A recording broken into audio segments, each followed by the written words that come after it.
Бейнебаянды бастамас бұрын айта кетейін. Каналға аз ғана адам жетпей тұр. Подписка басып кетсеңіздер, разы боламын.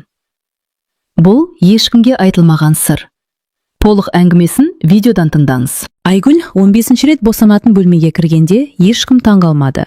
Дәрігер де, акушерка да, тіпті өзі де. Тағы да сіз бе? Деді жас медбике сыбырлап. Айгүл басын изеді. Көзінде қуаныш та жоқ, қорқыныш та жоқ. Тек бір түрлі тыныштық. 42 жаста, 14 баланың анасы. Ешқашан қорғанбаған. Ешқашан жетеді деп ойламаған. Ал күйеуі Серік, иде емес, әдеттегідей. Ұлма қызба айырмасы жоқ, деді ол дәрігерге. Тек аман туса болды. Бұл сөзді өзі де механикалық түрде айтты. Сол сәтте ішінен бір нәрсе сынып кеткендей болды. Айгүл 17 жасында тұрмысқа шықты. Ауылдағы ең пысық жігітке. Әйелдің бақыты бала дейтін енесі. Қорғану кінә дейтін күйеуі. Құдай береді дейтін бәрі.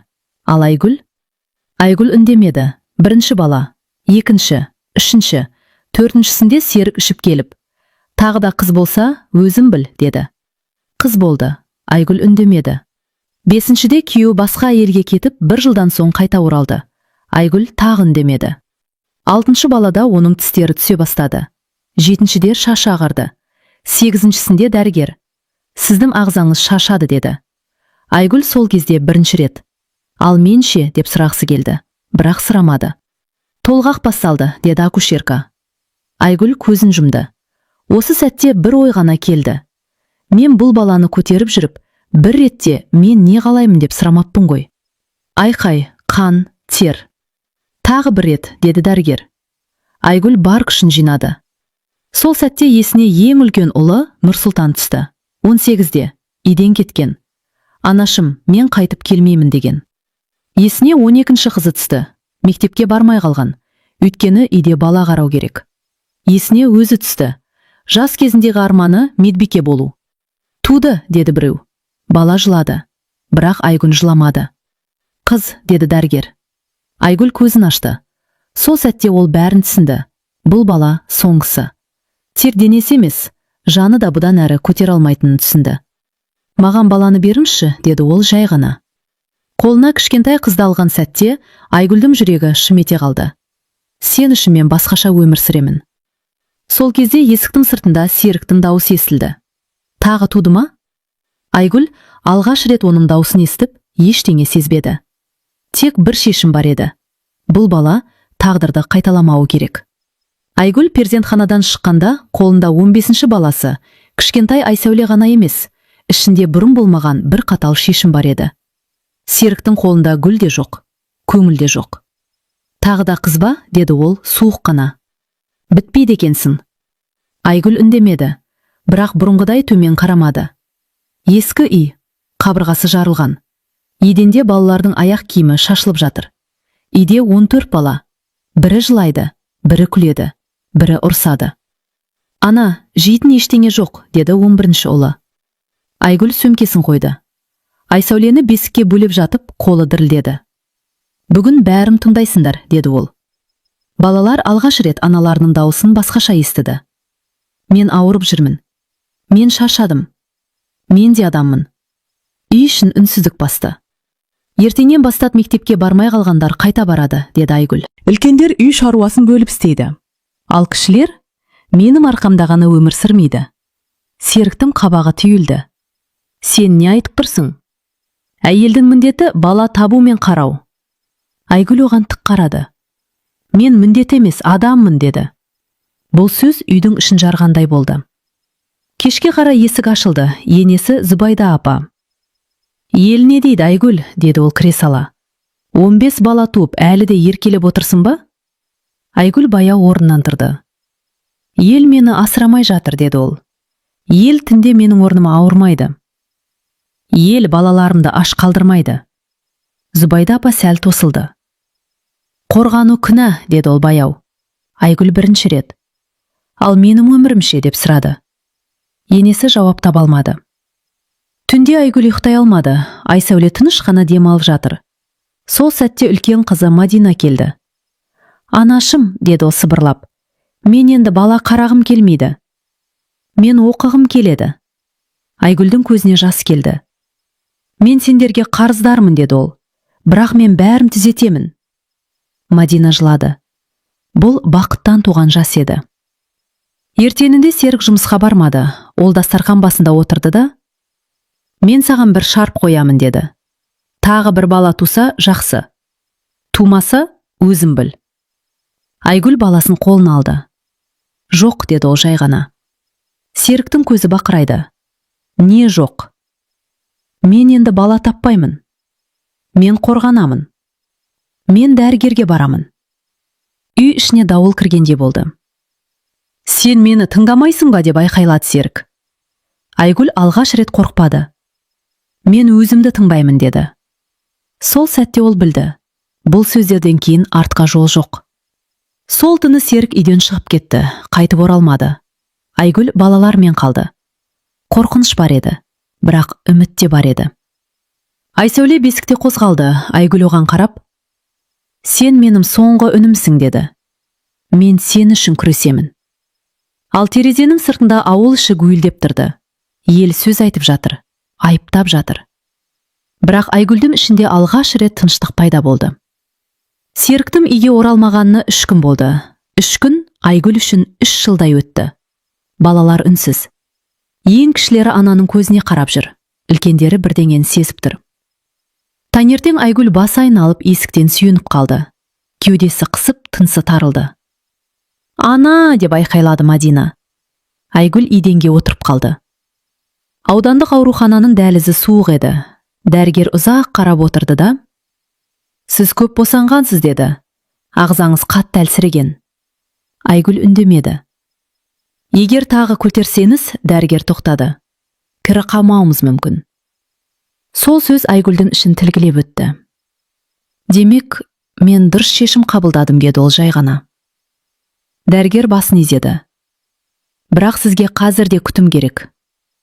Демалыс. Дәрі-дәрмек». Айгүл күліп жіберді, ащы күлкі. «Менде демалыс жоқ», деді.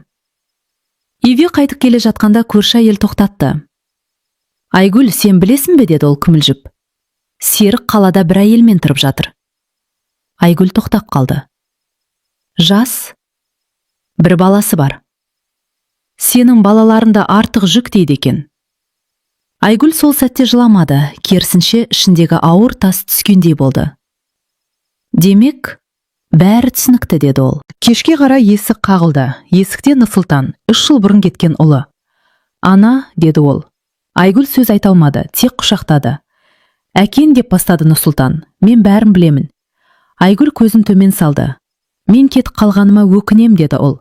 «Мен сені жалғыз қалдырдым». Айгүл оны бетінен сипады. «Сен тірі болсаң болды», деді. Түн ортасында Серік келді. Есінен бәрі белгілі. «Неге дәрігерге бардың?» деді ол айқайлап. «Кім рұқсат берді?» Нұрсұлтан алға шықты. «Анамның денесі сенің меншігің емес», деді ол. Серіктің көзі қан талап кетті. «Сен кім болып кеттің?» «Ұлыңмын. Бірақ сендей болғың келмейді». Айгүл алғаш рет баласының артында тұрғанын көрді. Сол түні Айгүл ұйықтай алмады. Дәрігердің сөзі, Серіктің опасыздығы, балалардың көз жасы. Таңға жақын ол орнынан тұрды, құжаттарды жинады. «Біз кетеміз», деді ол балаларға. «Қайда?» деді Мадина. «Қалаға. Жаңа өмір бастауға». Балалар бір-біріне қарады. Қорқыныш бар, бірақ үміт те бар. Айгүл Айсәулені көтеріп алды. «Сен үшін ғана емес», деді ол сыбырлап, «өзім үшін де». Ал терезеден қара бұлт үйіріліп келе жатты. Бұл дауылдың алдындағы тыныштық еді. Айгүл және балалар қалаға келген кезде бәрі бірден жеңіл болмаған. Көше сырықтай тар, ғимараттар күңгірт, ал адамдар бетінде жылылық жоқ. Бұл ауылдағы тыныштықтан айырылған жаңа өмірдің бірінші соққысы еді. Айгүл бір бөлмелі пәтерді жалға алды. Үлкен бөлме жоқ, тек кішкентай бір ас бөлмесі мен бір жатын бөлме. Балалар бір-бірімен ұрсып, кішкентай Айсәуле әлі қорқып жүрді. Айгүл балаларына қарап: «Біз енді бәрін бірге бастаймыз», деді. «Кімде-кім қателессе де бір-бірімізді қолдаймыз». Бірақ жүрегінің түбінде қорқыныш бар еді. «Біз шыдай аламыз ба?» деп ойлады ол. Келесі күні Айгүл балаларды мектепке апарды. 14 бала үшін бірдей орын табу мүмкін болмады. Мектептегі мұғалімдер таң қалды. «Сіз барлық балаларды жалғыз көтеріп жүрсіз бе?» деді бірі. «Иә», деді Айгүл. «Біз жаңа өмірді бастауға келдік». Балалардың кейбірі үнсіз, кейбірі ашулы болды. Олар ауылдағы өмірді сағынды. Үлкен ұл Нұрсұлтан ағайындары мен ауылдағы достарын еске алды. Мектепке түсу қиындықтың бастамасы ғана еді. Пәтерге оралғанда Айгүл шоттарды қарап отырып шошыды. Жалдау ақысы, коммуналка, азық-түлік, бәрі. Ол 5 балаға жеткілікті табыс жоқ. Бізге қалай жетеді, деді Мадина. Қалай күн көресіз? Айгүл сәл ойланып, содан кейін шешім қабылдады. Мен жұмыс табамын, деді ол. Ал сендер үй шаруасын бөлесіңдер. Серіктің қолдауы жоқ, ауылдағы дос жаранда алыс. Бәрі тек өз қолында еді. Айгүл супермаркетте кассир болып жұмысқа орналасты. Бастапқыда бәрі қиын болды. Аяқтары сынып барады, басы айналады, бірақ ол тоқтаған жоқ. Балалар мектептен келіп үйде үйренуге тырысты. Кішкентай Айсәуле әлі өз бөлмесіне бейімделмеген, үнемі жылап жүреді. Ана, мен шаршадым, деді Мадина бір кеште. Менің күшім жетпейді. Айгүл онымен құшақтасып, біз бірге бәрін жеңеміз, деді. Сен жалғыз емессің. Бір аптадан кейін Серік қаладан табылды. Ол балаларға келді. Бірақ оның көзінде мейірім жоқ. Тек қарапайым ашу мен үмітсіздік бар. Бұл қалай, деді ол. Сендер қалаға көшкенсіңдер? Барлығы менсіз мүмкін бе? Айгүл тік қарады. Мен енді сен үшін өмір сүрмеймін, деді. Біз өз жолымызды таңдаймыз. Серіктің ашуы үй ішін дүр сілкіндірді. Бірнеше күннен кейін ол қайта оралмай кетті. Бірақ қаладан шықпай қадағалай бастады. Бұл Айгүл мен балаларға жаңа қауіп әкелді. Түнде Айгүл ұйықтамай Айсәулені қолына алып отырды. Кішкентай қыз тыныш дем алып жатыр. Айгүл ойлады. Мен барлық балаларды қорғауым керек. Бірақ кейде өзімнің де қорғаным жоқ. Сол түні ол шешім қабылдады. Бала өмірін ғана емес, өз өмірінде басқаратын боламын. Ал сыртта қала көшелері суық, тұман, жаңа сынаққа дайын тұр. Қалаға келгенімізге 1 айға жоқ болды. Балалар біртіндеп мектепте бейімделді, бірақ өмір ауыр еді. Үлкен ұл Нұрсұлтан кейде кешкілік үйге келмей, қала көшелерінде адасып жүрді. Мадина мектептен кейін үй шаруасын алып, кішілерге қараса да көзінен шаршау кетпейтін. Айгүл әр күн сайын өзіне жаңа сынақ қоятындығын сезді. Бір кеште Айгүл жұмысынан қайтып келе жатқанда, есіктің алдында Серік тұрды. Басы төмен, бірақ көзі мейірімсіз. Ана, деді ол баяу. Балақайларымды көргім келді. Айгүл балаларына қарады. Нұрсұлтан есіктің жанында тұр. Қолын қысып, құлағын ашып тыңдап тұр. Сен мені тыңдайсың ба? Деді Айгүл. Сен өмірімді қайтадан мен үшін құрбан еткің келе ме? Серіктің беті қызара түсті. Мен тек көргім келдім, деді ол сәл күмілжіп. Қарапайым көргім келсе кет, деді Айгүл. Бізге қажет емес. Серіктің тіпті сөзі жоқ қалды. Айгүл алғаш рет оның алдында қорықпады. Тек ішіндегі қатал шешімді көрсетті. Бұдан әрі, менің өмірім тек менің қолымда. Сол аптада Нұрсұлтан мектептен кеш қайтып келді. Жас жігіттің көзінде қорқыныш пен кінә бар еді. Ана, мен, деді ол басын төмен салып. Мен қаланың дұрыс емес адамына жақындадым.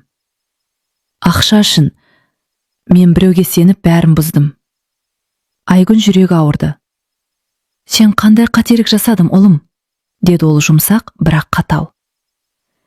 Мен біреуінің ақшасын ұрладым, деді Нұрсұлтан. Енді олар мені полицияға береді. Айгүлдің қолы сәл бірілдеді, бірақ ол үндемеді. Біз бәрін түзетеміз, деді ол. Бірақ өзіммен бірге жүресің. Сотқа барғанша мен сені қорғап тұрамын. Түнде Айгүл балалармен бірге отырғанда есік қағылды. Үлкен күмбірлі дауысты адам, қалалық қылмыскер тұр. Ол Нұрсұлтанның ісін біледі екен. Баланың атасы кім? Деді ол сұраулы. Ақша қарызын қайтару керек. Балалар жылап кетті. Айгүл сол сәтте ең қатал шешімін қабылдады. Сендер ештеңеден қорықпайсыңдар, деді ол. Мен бәрін өзім шешемін. Қауіп бізді қоршап тұрса да, біз бірге боламыз. Серіктің есіктен қайта оралғаны, немесе ауылдан келген көршілердің пікірі маңызды емес еді. Қазір бастысы балалардың өмірін қорғау. Айсәуле, кішкентай қыз, анасының қолында тыныш дем алды. бірақ көзінде түсініксіз қобалжу бар. Айгүл оған қарап, «Сенің өміріңді ешкім қауіпті қылмайды», деді. «Мен барымды саламын». Бала оған сенді. Бұл Айгүл үшін ең үлкен жеңіс еді. Өзінің қорқынышын жеңіп, балаларға күш беретін анаға айналды. Түнгі қала көшелері суық, жел соғып. Айгүл терезеден сыртқа қарап, ішкі дауысын тыңдады. «Мен енді ешкімге тәуелді емеспін. Бала өмірінде, өз өмірімді де өзім таңдаймын». Ал сырттағы қараңғы қала көшелері тек жаңа сынаққа дайын тұрған қауіп. Бірақ Айгүл үшін бұл қорқыныш емес, жаңа өмірдің бастамасы еді. Қала өмірі күн өткен сайын Айгүл мен балаларға жаңа сынақтар әкелді. Үлкен көшелер, көліктердің шуылы, бетінде жылулық жоқ адамдар, бәрі ауылдың тыныштығынан мүлде бөлек еді. Бірақ Айгүл ішкі дауысын тыңдап, әр қиындыққа дайын болды. Балалар мектепке біраз бейімделді, бірақ қиындық әлі күнге дейін бар еді. Мадина сабақтан соң үйге асығып келіп, кішілерге қараса да шаршаған. Нұрсұлтан мектептен соң қала көшелерінде жүріп, кейде дұрыс емес жолдарға тап болатыны белгілі болды. Айгүл жұмысқа шыққанда, пәтерде балалар өздері бір-біріне қарады. Кішкентай Айсәуле әлі қорқып, әр дыбысқа қашатын. Бір күні Айгүл кассада тұрған кезде, жас жігіт жақындап күлімдеп, «Сіз жалғызсыз ба?» деді. «Сізге көмек керек пе?» Айгүл мұны мұқият тыңдап, жай ғана басын изеді. «Мен бәрін өзім істеймін», деді ол. Қорқынышқа жол жоқ. Бір аптадан кейін Серік қаладан қайта оралды. Ол балаларға қарап тек бір сөз айтты. «Мен бармын». Бірақ оның дауысы қатал, көзінде мейірім жоқ. «Балақайларымды бақылауға аламын», деді ол. «Қалада бәрін білуің керек». Айгүлдің ішкі дауысын қатты сілкіндірген кез осы болды. «Сен бізді бақылауға ала алмайсың», деді ол. «Бала өмірі мен өзімнің өмірім тек менің қолымда». Серіктің көзі ашулы болды, бірақ ол бұл жолы ешқандай әрекет жасай алмады. Айгүлдің ішінде жаңа күш пайда болғанын сезді. Нұрсұлтан тағы да қала көшелерінде адасып кетті.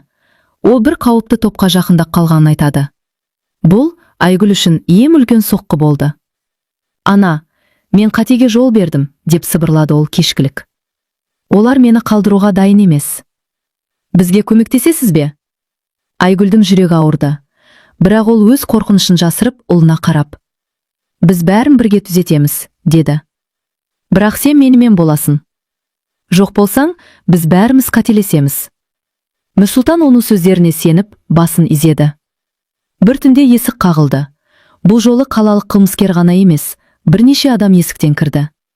Олар Нұрсұлтанға қатысты қарызды қайтаруды талап етті. «Балаңыздың атасы кім?» деді біреуі. «Ақша қарызын қайтарыңыз». Балалар жылап кетті. Айгүл ішкі қатал шешімін қабылдады. «Мен бәрін өзім шешемін», деді ол қатал. «Балаларға ештеңе болмайды». Айгүл сыртқа шығып, есікті жаба салды. Қараңғы көшеде адам көп емес еді, бірақ бір сәттік тыныштық оны ішкі күшпен толтырды. Бұл жаңа өмірдің нақты сынағы еді. Келесі күні балалар арасында кішкене даулар басталды. Кімде-кім шаршап, ашуланып жатыр еді. Мадина мен Нұрсұлтан кейде өзара ұрсып, кішілерге қарамай қалатын. Айгүл оларды жинап, қатал дауыспен, «Біз отбасымыз. Бәріміз бірге болсақ қана жеңеміз», деді. Балалар үндемеді, тек оның көздеріне қарап, алғашқы рет ананың шын күшін сезді. Кішкентай Айсәуле әлі қорқып тұрды, бірақ анасының мейірімі мен сөздері оны тыныштандырды. Айгүл оны қолына алып, «Сен қорықпайсың, Айсәуле», деді сыбырлап. «Біз бірге. Ешкім бізді бөлмейді». Бұл Айгүл үшін ең үлкен жеңіс еді. Өз қорқынышын жеңіп, балаларға күш беретін анаға айналды. Қаладағы өмір бір айға жоқ жалғасқаннан кейін, Айгүл мен балалар біртіндеп қалыпқа келе бастады. Бірақ қаланың қаталдығы мен сестіктің қайтадан қауіп төндіруі тыныштық бермеді. Әр күн жаңа сынақ, әр түн жаңа қорқыныш. Нұрсұлтан мектептен үйде келгенде бір түрлі тыныштық болды. Ол кешкілік сабақтан кейін қала кітапханасына барып, өзіне жаңа мақсат қойған екен. «Ана, мен бүгін алғашқы қадамымды жасадым», деді ол қуанышпен. «Мен қарызымды өтедім. Және өзімнің алғашқы ақша табу жолымды бастадым». Айгүл оның қолын қысып, «Мен сенің ішкі күшіңді сездім», деді. «Енді сен өзіне сенесің. Бәріміз біргеміз, ұлым». Бұл Айгүл үшін ең үлкен жеңіс болды. Ұлы өзінің қателігін түсініп, оны түзетуге әрекет жасап жатты. Бұл жаңа өмірдің бастамасы. Бір түнде серік қайтадан есіктің алдына келді. Бірақ бұл жолы ол тек бақылау үшін емес, балаларды қалдыруға қорқыныш тудыру үшін келді. Айгүл, деді ол баяу, бірақ қатал. Сен менсіз ештеңе жасай алмайсың. Балақайларым мені тыңдауы керек. Айгүл терезеден сыртқа қарап, ішкі дауысын тыңдады. Ол бір сәт ойланып, содан кейін қатал дауыспен: Сен ештеңе жасай алмайсың, деді. Біз өзіміздің өмірімізді таңдаймыз. Бала өмірінде, өз өмірімізді де тек өзіміз басқарамыз. Серіктің ашуы қаланың қараңғы көшелерінде көрініс тапты. Бірақ Айгүлдің жаңа ішкі күші оны тоқтата алмады. Бұл соңғы қарсы тұру еді. Балалар бір-біріне қарап, алғаш рет нағыз отбасылық күшті сезді. Мадина мен Нұрсұлтан бірге кішілерге қарап: Біз біргеміз, деді Мадина. Ешкім бізді бөлмейді. Кішкентай Айсәуле анасының қолында тыныш дем алды. Айгүл оған қарап: Біз қорықпаймыз, деді сыбырлап. Біз бірге. Балалар оның сөздеріне сеніп, қорқыныштарын жеңді. Бұл Айгүл үшін ең үлкен жеңіс еді. Келесі күні Айгүл жаңа жоспар жасады. Қаланың шулы көшесінде балалармен бірге отырып, олар үшін жаңа өмір жолын салуға шешім қабылдады. Біз тек аман қалу үшін емес, деді Айгүл. Біз өмір сүру үшін күресеміз. Әрқайсымызға өзіміздің болашағымыз бар. Балалар бір-біріне қарап, алғаш рет толық сенім білдірді. Бұл жаңа бастаманың алғашқы күні еді. Күн батқанда Айгүл қала шулы көшелеріне қарап: Мен қорықпаймын, деді. Біз өзіміздің өмірімізді жасаймыз. Менің соңғы шешімім бәрін қорғау және өмірімізді өз қолымызға алу. Түнгі қала көшелері тыныш көрінді. Бірақ ішкі дауыс, ішкі күш жаңа өмірге дайын екендігін білдірді. Айгүл мен балалар алғашқы жиынысын атап жаңа жолға шықты. Бірақ бұл тек бастама ғана еді. Қаладағы алғашқы жиыныстерден кейін Айгүл мен балалар біртіндеп тұрақтылыққа бейімделді. Бірақ ішкі тыныштық тек уақытша. Серіктің қайта әрекет етуі, қаланың қаталдығы, өздерінің жеке сын-қатерлері бәрі артта қалмаған еді. Бір түнде көше жарықсыз, тыныш болғанда есіктің алдынан Серік шықты. Бұл жолы оның дауысы бұрынғыдай емес еді. Айгүл, деді ол сыбырлап, бірақ қатал. Мен бәрін қайтадан алғым келеді. Сен мені тыңдамағаным үшін бәрін жоғалтасың.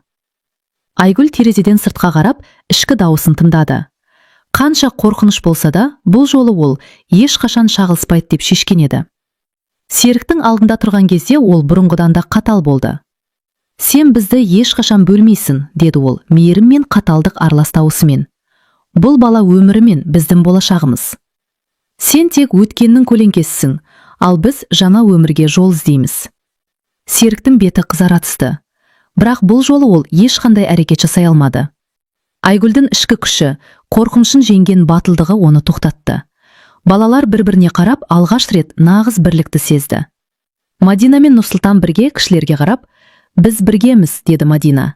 Ешкім бізді бөлмейді. Кішкентай Айсәуле анасының қолында тыныш дем алды. Айгүл оған қарап: Біз қорықпаймыз, Айсәуле, деді сыбырлап. Біз бірге. Бұл Айгүл үшін ең үлкен жеңіс еді. Өз қорқынышын жеңіп, балаларға күш беретін анаға айналды.